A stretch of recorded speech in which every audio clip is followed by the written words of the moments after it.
Hello, hello, and welcome back to our Finding Better podcast. My name is John Suzuki, and I am your host.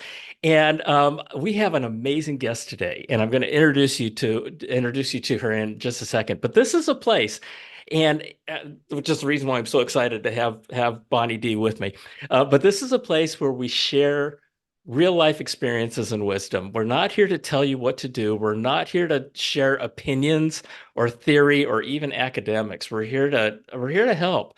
And the whole idea is to share things that have worked in our lives and experiences that we've gone through that you might want to apply to your own life, and in finding that better you may be looking for.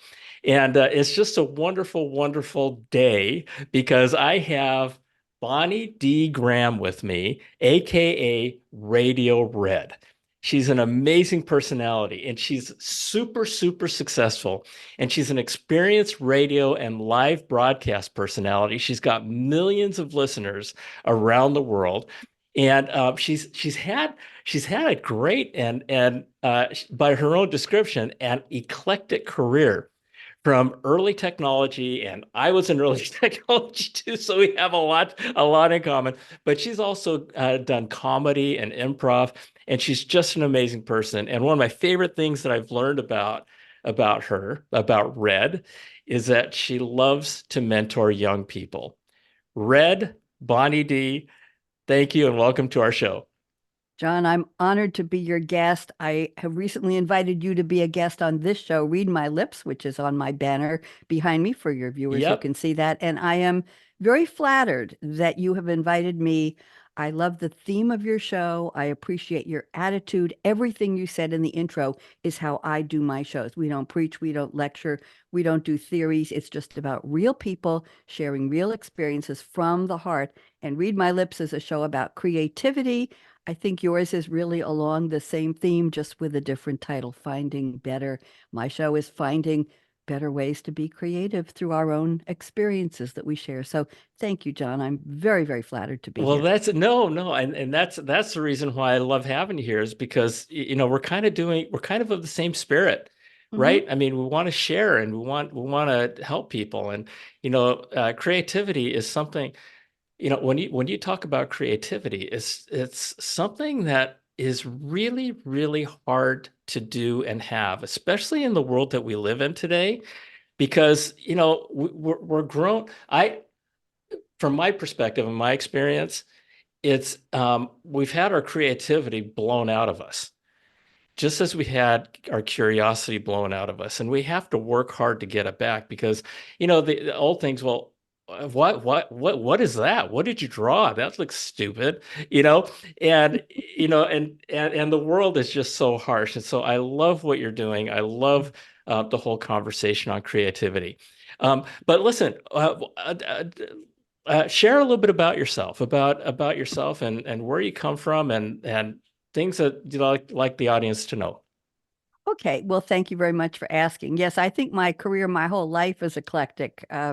Grew up very protected as a nice girl on Long Island, New York. Started out in Queens, New York. A wonderful family. Dad was a doctor, a radiologist, had his own practice he shared with another MD. And my mother was a nurse. Well, she was retired by the time she became a mom, and she became an antique dealer, which was very interesting. And they were both active in our local synagogue and in the community. And I went to good public schools. But all of that, I was very shy, John. I don't know if you can believe that, but I was very shy and nervous as a teenager. Yes.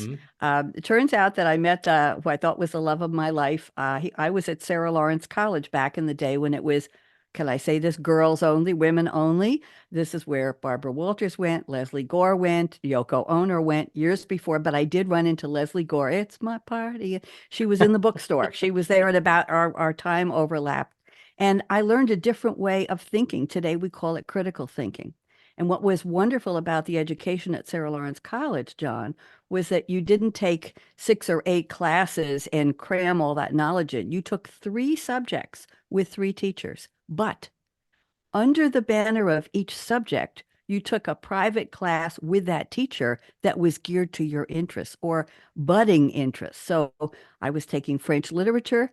I was able to speak fairly fluent French. I read an extra French novel each semester and discussed it in French with the teacher. 20th century French. I took a class on mathematical logic and I had a separate class with that teacher. I did that. I had a psychology class, child psychology, and I took a separate class with that teacher. So you took 6 classes with 3 instructors, and class size was very small, 12 or 15. It was lovely. And I bought a lot of hats. I wore hats, and we had a cool life there. Anyway, it was very interesting. But bottom line was that what was my next phase in life was married in my late teens and moved to where was I? I went to New Haven. My husband was at Yale. I met him at a Hmm. mixer. We used to have those were dances, John. And I met these Yaleys showed up, and I was very intrigued with this young man, and we married. And I commuted for a year from New Haven, Connecticut to Bronxville, New York, which was eclectic in itself, John, because I was a married woman and wife from, let's say, Thursday night till Sunday night. And Sunday night, I got on an Amtrak train and went back to Bronxville to New York and stayed in a dorm room. I had a separate room and then visited my parents and stayed one night with them on Long Island. And then I took the train back to New Haven and was with my husband for a couple days a week. I did this for an entire semester. How far is it from the Bronx to New Haven? Well, Bronxville, it was I don't know, it was at least an hour train ride, maybe Okay. 2 hours. So Okay. every Sunday I was on that train going back to school, and then every Friday I was going back. It was not the usual. It was Yeah. not the norm, and I realized at that point I wasn't the norm at all. And then my husband went to Harvard Architecture, and we moved to Cambridge and bought a little house. We already had one child at that point, and I gave birth to my second. So I finished my degree in psychology at Boston University, which was a traditional college education. But what was interesting, John, was when I went to transfer my credits from Sarah Lawrence, it was very hard to translate from a school that didn't give A, B's, C's, D's, or E's. It was just she took the class and she did well. They had to come up with a grading system because a traditional college doesn't deal with, oh, she took 6 classes with 3 teachers Yeah. and did Yeah. well. So Yeah. that was an interesting. Anyway, bottom line was he decided to move to the West Coast. So we moved to Eugene, Oregon. I hope this is getting interesting for you. And I was a young mom with a college degree. I had never worked a day in my life. I went from right from college to married life. And what was interesting was, I think you'll get a kick out of this. When I was in Cambridge before I had my daughter, I was finishing my degree at Boston University. Well, I got a bike with a baby carrier on the back, and I rode to Harvard Square a couple of days a week with my son, my little boy, on the back, and put him into Radcliffe daycare. And he went to an Ivy League daycare. Then I took the tram or whatever we called it into Boston, went to my courses, studied, came back to Harvard Square, got on the bike, put my son in the baby seat, drove home, and made dinner for my family. This was also very, very So when you, unusual. yeah, when you started college, what was your vision for your life? Why did you go to college? I went to college because that's what we did. I was the daughter of a doctor and a nurse. We were Yep. a Yep. family that valued education, John. And I applied to several colleges, but Sarah Lawrence was eclectic in itself. It offered, as I said, a different type of education where you could think more deeply in the topics. I wasn't super wealthy like a lot of the girls were. I was in a mix of people from all over the country, maybe all over the world, daughters of very high-end people in education, in politics, in journalism, and I just aspired. I was thrilled when they accepted me, just thrilled. I felt like I was walking into a different world, John, different from anything I had known. I don't know Well, what I yeah. aspired to. I just wanted to learn. I mean, Ivy League and that level of is I mean, for all practical purposes and lack of a better term, elite, right? Earl Lawrence wasn't a Seven Sister School, and it was outside of the Ivy. So we were, I wouldn't say aspirational. I hope I'm not offending anybody, but we weren't Wellesley and we weren't some of those schools, but we were Hmm. well known as a different type of education. I Okay. think Okay. that's what attracted me. Okay. The term I never heard before was Ivy League daycare. That is something that I'm going to keep with me for a while. So all right, so you never worked a day in your life, and you were a mom, and you moved from one coast to another coast to the other Almost. coast, Yep. Right. and I would say from one culture to an entirely different culture. Totally right. I mean, if you're going from Cambridge to Eugene, Oregon, that is, and how did you navigate that? And did Well, you go to work? the story takes a twist. Hmm. A couple years later, I realized that the marriage had to end, and I left the marriage, Mm. and I needed to start earning a living. It So just when you left the marriage, were you in Eugene? I was in Eugene, 3,000 miles from my family with a few friends. And my husband went back to Seattle, Washington, where his family was. And I became a single mom. And I had to figure life out all of a sudden at 27 years old. And you decided to stay in Eugene as For opposed to some go back strange home. reason, I did because I Wow. wanted to be on my own. I didn't want Uh-huh. to be somebody's wife or daughter or Yeah. mother. Well, I was all of those. I wanted to, all of a sudden, independence reared in my mind and I reared up and I wanted to create a life, carve a life for myself. So I called my parents. This was, I'm not going to admit what year this was, but it was before cell phones. Before cell phones, John. Okay. Yeah, I I called my parents. remember. I think you do. That's why I like you so much. I called my parents in New York and I said, "What should I do? I don't know." And they just collected a stack of brochures on different careers. And they mailed me a whole stack by mail, by first class US mail in an envelope. Brochures, Yeah, hard this copy, is pre-internet, paper. folks. Oh, yes, I want you all to know. I hope I look better than that. And I opened up this set of brochures and I said, "What in the world is this?"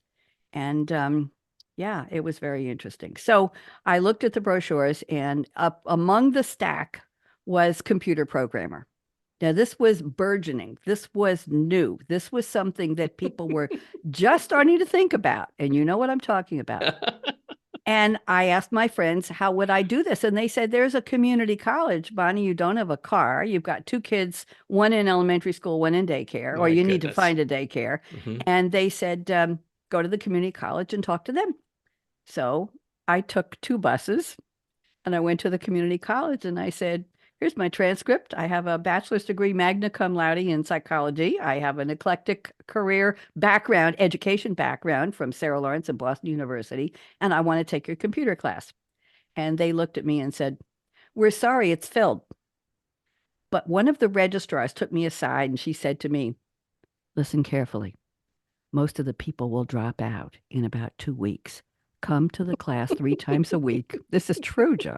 Yeah, Most I'm sure. most of the people will drop out. Come to the class, sit or stand in the back of the class. It meets 3 times a week, and there will be a place for you. I promise you. Wow. So I did. Hey, so listen.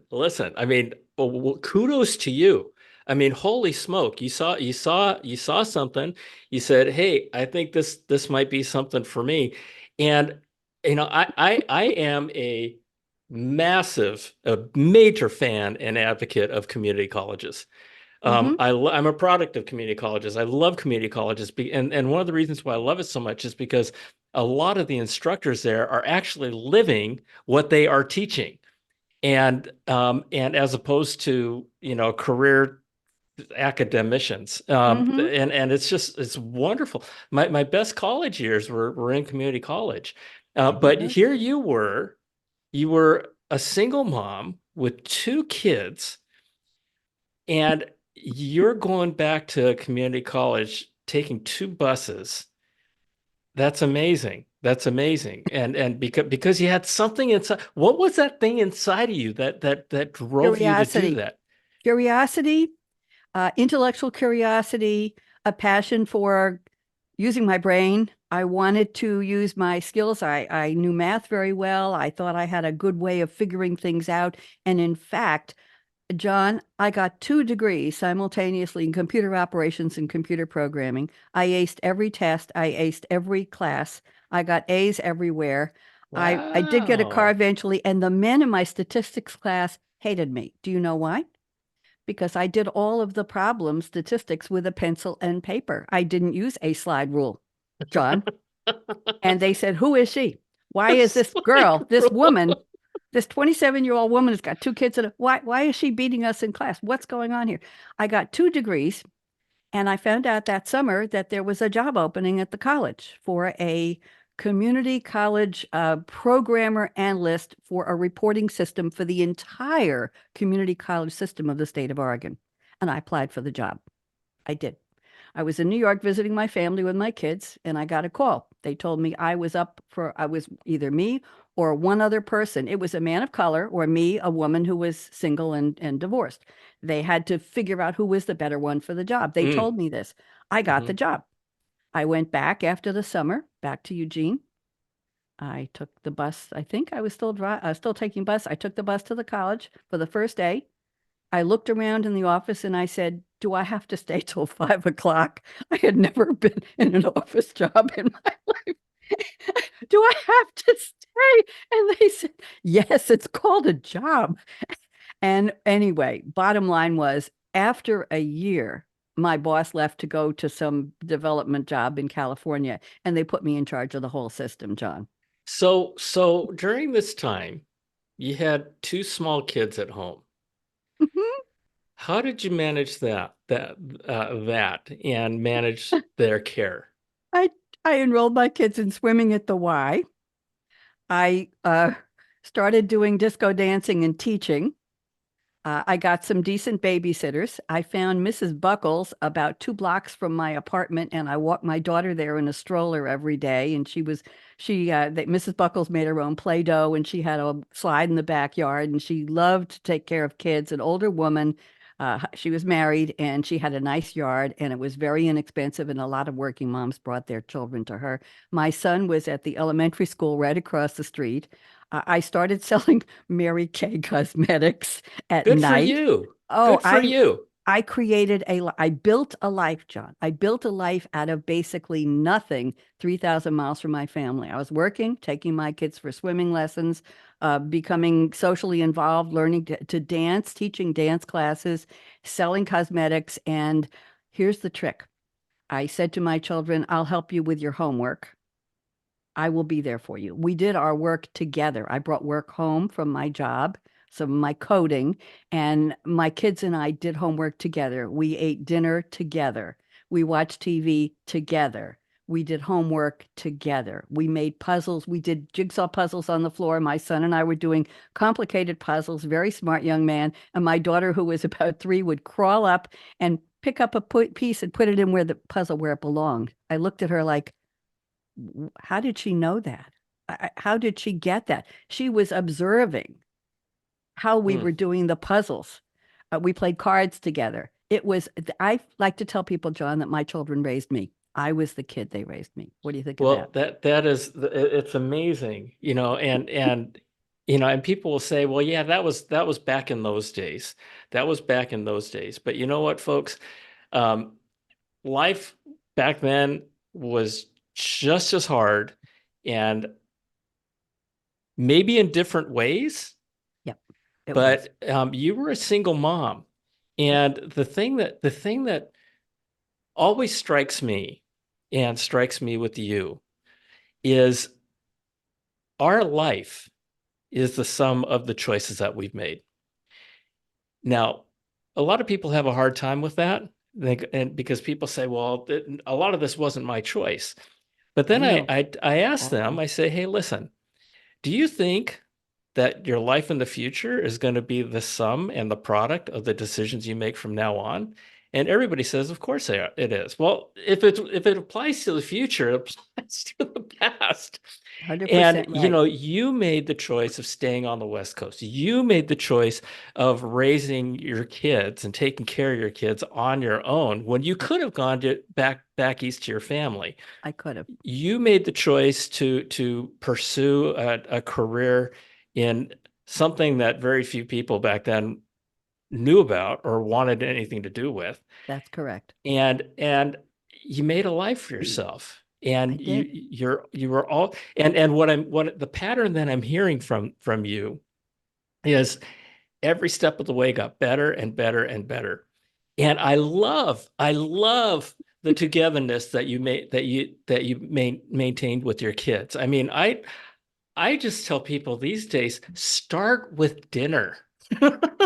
Start with Mm-hmm. turning off the TV set, Yes, putting down the phones, and just spending 20 minutes together every day as a family. And good advice. but I listening to you, you had every reason.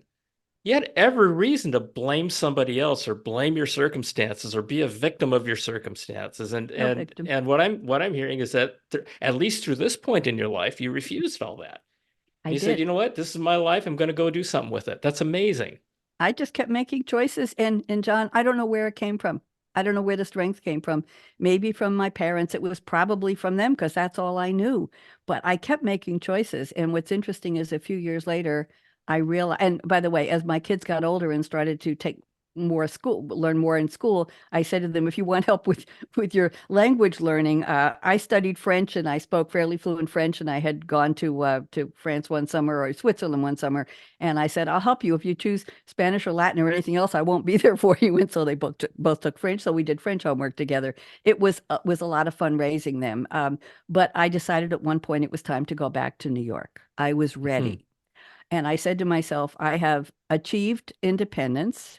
I am raising two very smart, very good value children, meaning their values were good in life. They didn't get in any trouble. They were very smart in school. We were a very cohesive little family. And I moved back to New York. But here's how I did it. And I think you'll love this story. I wanted to work right away. I needed a job. I wasn't just going to go back and say, oh, I've got some savings or I'm going to Hmm. freeload on my parents. Yep. So, and remember, this was before cell phones, and you know what else it was before. So I asked my uncle, who was a doctor in New York, I said, could you send me the want ads, the job ads from the New York Times? Could you FedEx them to me? We did have FedEx in the day. We also had indoor plumbing, I have to tell you that.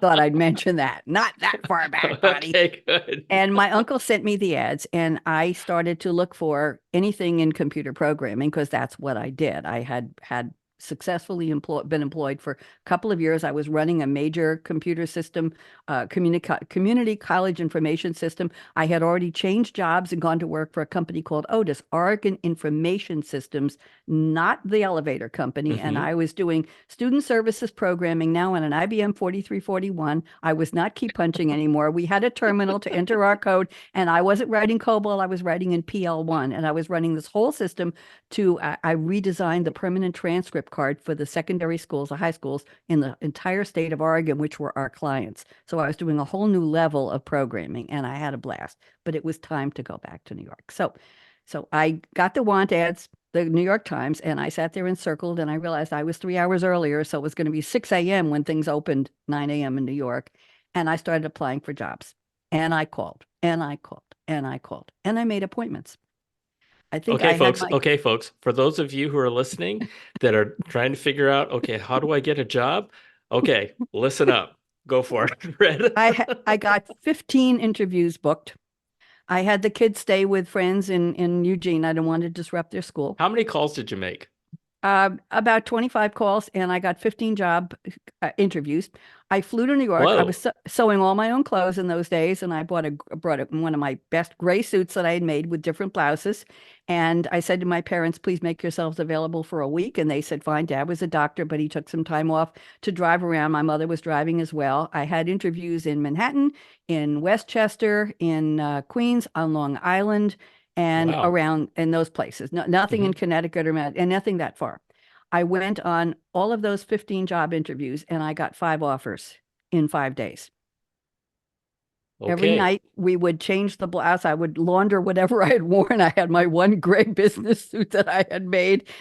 And my parents were phenomenal, and they took me everywhere for a week. They And chauffeured me. and And that is a heck of a batting average. oh, That I I mean know, that I know. is so what I mean folks are listening and going, oh yeah, that never happens. It happened. What how did that happen? What do you attribute that part of your success to? I must have sounded eager. I must have had a decent personality in those days. I wasn't this person in those days, but for some reason my skills and how I presented myself and the professionalism and enthusiasm must have done something. absolutely eclectic, across the board mix of job offers, John. You wouldn't believe it. And I picked the wrong job. I accepted the Oh, wrong well, job offer. that's a whole nother issue. But bummer.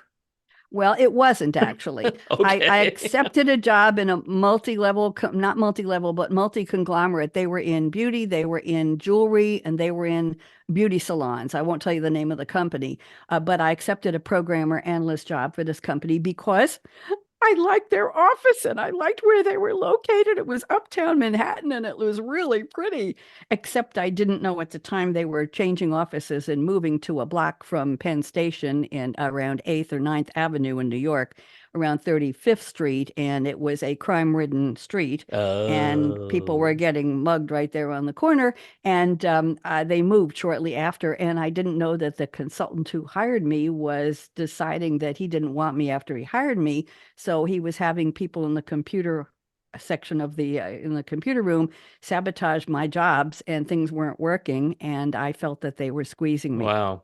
It Wow. was very unpleasant. And the bottom line is that I started taking my lunch hours, going on interviews all over Manhattan looking for another job. Okay, so that's another clue because there's a lot of people out there who aren't happy Just kept where they looking, are right now. Just just kept looking. go. Just keep looking. It's your choice. It's your choice. It's your choice. Yeah. And I accepted a job at the Daily News, the newspaper, for a programmer analyst, and I was ready to start.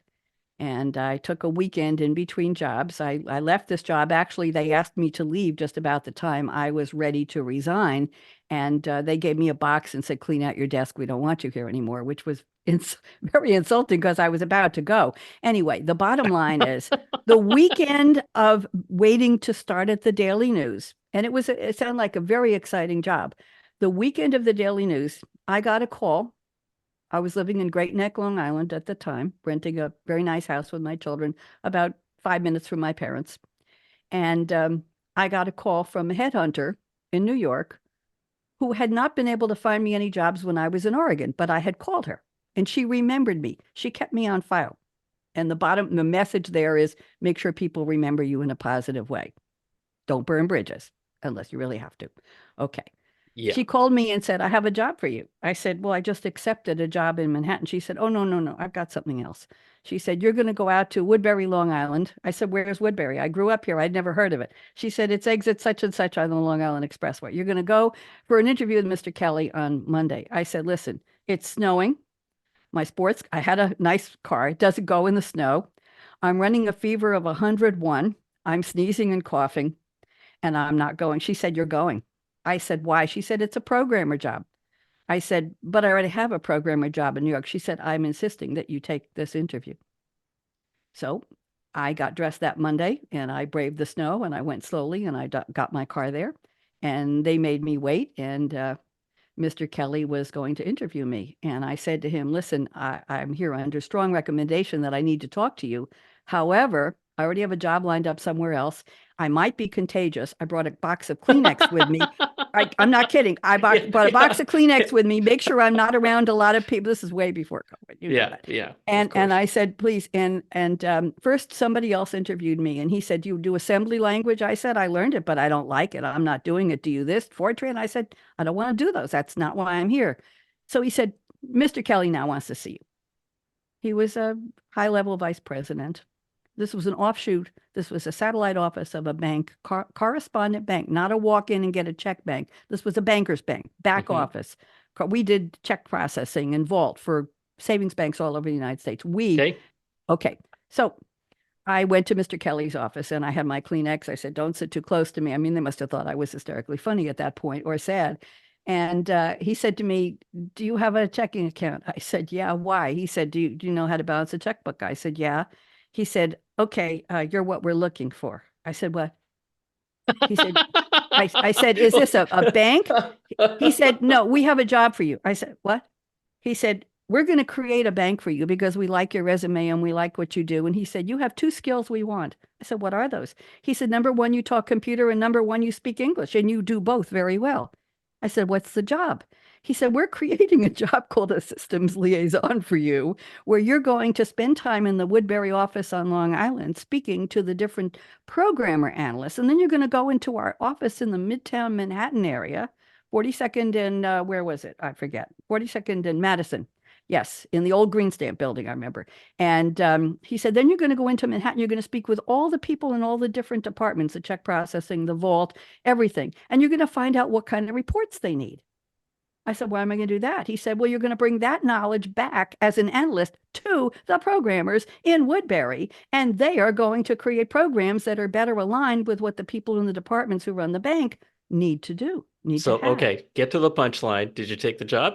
Of course, I took the job. So I called my uncle who had gotten me the job ads, and I called everybody. And I said, what should I do? This rising star who had worked at another big bank and these people in Woodbury. And it was a 30-minute ride instead of a trip, a schlep from trains and buses into Manhattan every day. They said politely decline the job at the Daily News and take the job at the trust company. So I did. And it worked out pretty well. And eventually they made me business operations manager of a brand new division. They taught me how to write a business plan that was eventually approved by the board. They gave me an office with a window. They said to me, go to a hiring fair and hire 8 people to be reporting to you in this new division. Then they gave me a computer and they said, we're firing our contract programmers. You're going to do the conversion programming for a bank in New York, and we have a turnkey banking system. Then I got a call from the marketing director in the Manhattan office, and he said, how would you like to do marketing for us? I said, what do you want me to do? He said, well, I like the way you work, and you're going to now work in Manhattan. So they moved me to Manhattan, and then the vice president of the bank fired the marketing director and fired the people who reported to him, and they made me the whole damn marketing department. So, John, are you what? following any of Yeah, this? yeah. And I want we're running out of time, unfortunately. Sorry. And no. But what did you learn from all this? What did you what from way back when to this part of your life? What were the main things that you learned? Keep an open mind. Be curious. Don't be afraid of opportunity. Know who you are. Always have a good business suit ready and nice shoes. Always be ready. Be Yeah. polite. Be Yeah. polite. Have a sense of humor and a smile. Meet people head on, face to face, and don't be shy about who you are. Don't demand, but give a lot back so they get to know you, and then be sure your values are being met. And when you see a little light coming through a window or a little opening in a door, push it open with intention and see what's on the other side. I have had many, many, many careers. I got into radio and TV accidentally. I'm now a broadcaster. I have created 55 radio series, 50 of them for some of the largest consultancies and business software companies in the world. And I now have 4 series. I've had at one time 18 radio series, 6 hours of live broadcasting a week, and been a serious part of a bottom line for a big company bringing in so many clients.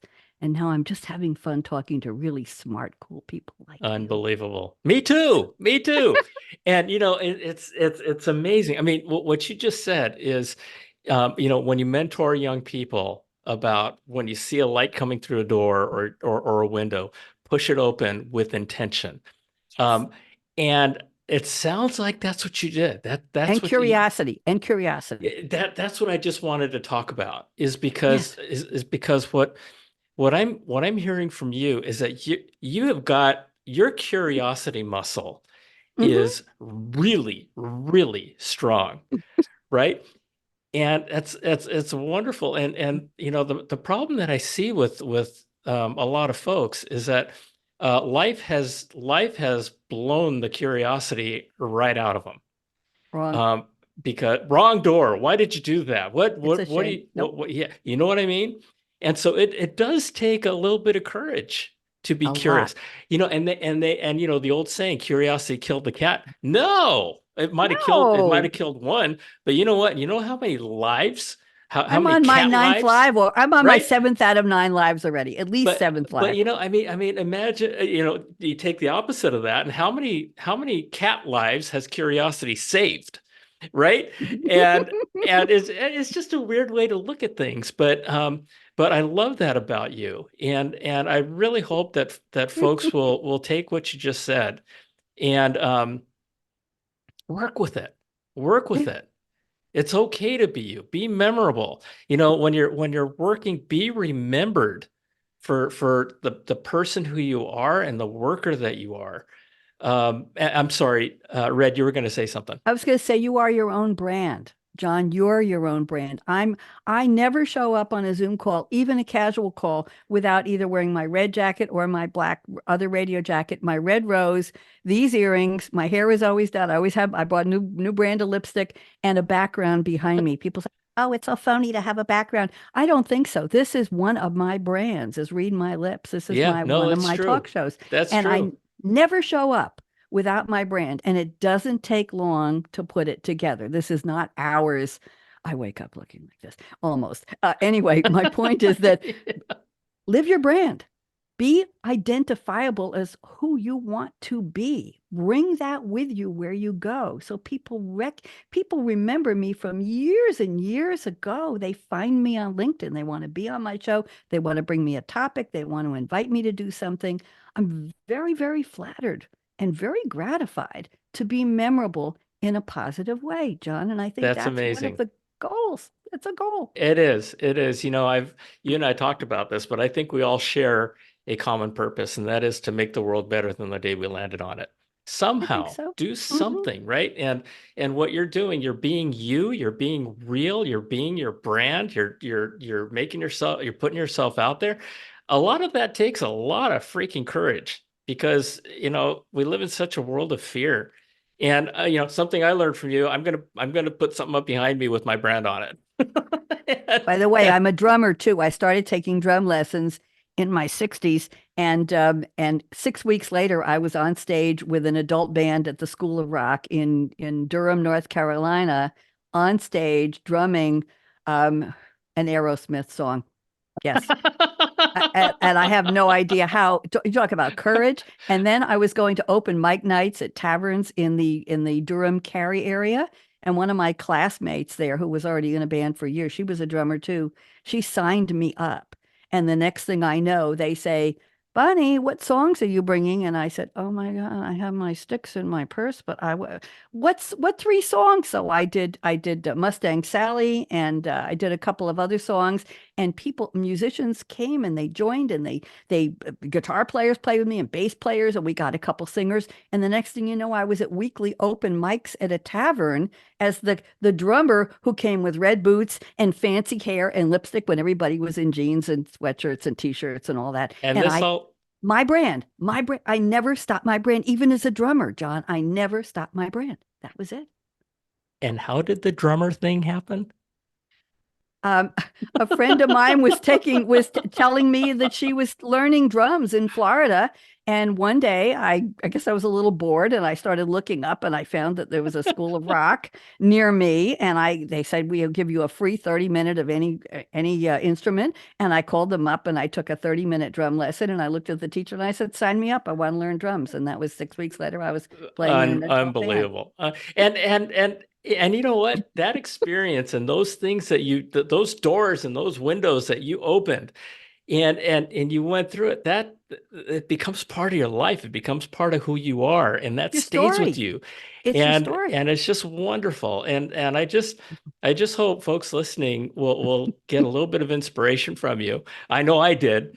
And Thank you. just take one of the things that you said and just go with it. Listen, if you're up to coming back someday, I would I'd love to love have you to. back, Red. I'd And love to. this has just been, I mean, we're beyond time, and it has just gone like that. Thank And you. you're such a joy to be with. And You're so very so thank you. sweet. Thank I'm you. looking forward to having you on my show soon as well. Is this going to be seen on video on YouTube or just Yeah, just yeah, okay, yeah. I would just want your viewers to know that the background behind me is not the one I started out with, which I also paint, and I've got about 300 paintings, oils and not oils, acrylics and watercolors and collages, but I decided it was time for something new, and I use a program called Night Cafe Studio, not Midjourney. And I went Okay. in and I saw a prompt somebody else used, and I said, make me a moonscape with mixing of oil, water, soap, and tinsel. And it created this moonscape that you see behind me. And then I said, add red lipstick. There are several behind me, and add a red microphone. I liked what I saw. I put it in Photoshop. I added the Read My. I found a free graphic of the red lips, which are, I think, perfect. And I added the text, Read My, Cool Conversations with Creatives with AK. And I put it together and I started using it as my new background for my show. So that was a brave creativity that I had never had before. Just wanted you to know. And you open the door to learning AI. Oh, yeah. Oh, yeah. Yeah. Yeah. That's a whole nother topic. Just real quick, I encourage everybody, because people say, well, AI is going to be kind of like the internet. The internet took 20 years, folks, right, to get to where we are today, maybe 25. Um, this is going to happen in 1/10 of the time, if not faster. It's upon us, and it's just going to be such an amazing ride. Learn it now, and learning is cumulative. What's that? What am I looking at now? That's my other show, Technology Revolution, the Future of Now. I have almost 200,000 listeners and viewers a year, and I created this recently. It's red microphones inside of hourglasses in a Zentangle type of a curved background. This is one of three I replicated. Only the part on the left was what Night Cafe gave me, and I copied it into Photoshop and made three, and then I added the text on top, and it just makes me really happy. This is what I use on my tech show. And the episode every week, the title is The Future of Something in AI, Manufacturing, Empathy, Automotive, Drones, Teaching, Online Instruction, Novels, writing characters for TV. Wonderful. And that's what I do. So AI is part of my life. I just Oh wanted my to share this gosh. with you. You know, I wow. Wow. You are just nonstop. You're just I nonstop. get bored very easily, I John. love it. I love it. Okay. And for those of you who can't see and or can't see the screen and are listening, um, Red's You call show me is Bonnie called, now. yeah, I want to say Bonnie. I mean, I keep thinking Red. Is called Read My Lips Radio. Cool conversations with creatives with AKA Radio Red. So look up Read My Lips Radio and you'll find her. And Bonnie, this has just been wonderful. I just called you Bonnie. That's Red, okay. this has been wonderful. It's part of the brand. Your brand, use the Part of the brand. brand. John, you're Yeah. delightful to speak with, by the way. I've appreciated, and I was very flattered that you invited me, and I'm looking forward to having you on my creativity show very I can't soon wait. I and can't sharing wait. your story. You're going to have a lot of fun. It's a party. It's a three-person panel, and it's a party. It's not an interview, and you're going to have a blast, I know. Wonderful. And we'll let everybody know on my side when it happens. So Thank you, John. really good. Really good. Okay, Red, thank you. Everybody, thank you for joining us. And God bless you and see you next time. Bye.